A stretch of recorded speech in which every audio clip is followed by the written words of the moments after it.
નમસ્કાર દર્શક મિત્રો, હું છું એન્કર અર્પિતા પટેલ। દેશભરના તાજા અને સચોટ સમાચાર આપણી ભાષામાં જોવા માટે A1 અભિપ્રાય ન્યૂઝમાં આપનું હાર્દિક સ્વાગત છે। હવે જોઈએ મુખ્ય સમાચાર। સદીરાવાંઢ ગામમાં તંત્ર સામે ગ્રામજનોનો આક્રોશ, ચક્કાજામની શીમકી ઉછળી।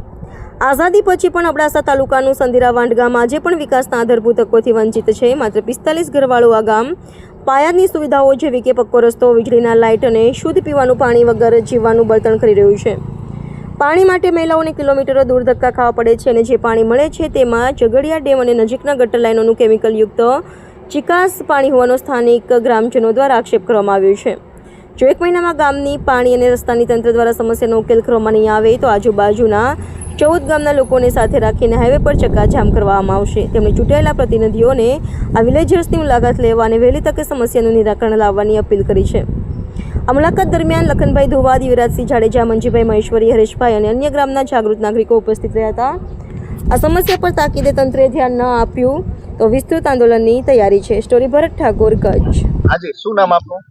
મારું નામ જત ઓસમાણ અયુબ સર। જી ઓસમાણભાઈ, કયું ગામ આપનું? આપણું નામ સદીરાવાંઢ સર। સદીરાવાંઢ। જી ઓસમાણભાઈ, આ તમારા ગામમાં શું શું સમસ્યા છે અત્યારે? અમારા ગામમાં સમસ્યા સાહેબ એ છે, પાણીની મોટામાં મોટી અત્યારે સમસ્યા છે। ખરાબ પાણી બહુ આવે છે ને 3 કિલોમીટર છે તો પાણી ભરવા જવું પડશે। 3 કિલોમીટર? 3 કિલોમીટર સાહેબ।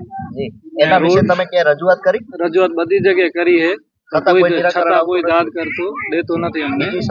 બીજી સમસ્યા રોડની 14-15 કિલોમીટરનું રોડ છે, એમાં 4 કિલોમીટર અમારા ગામનું છે એ તો સાવ કાચું છે ને બીજો રોડ છે એ બધો ખરાબ જ છે।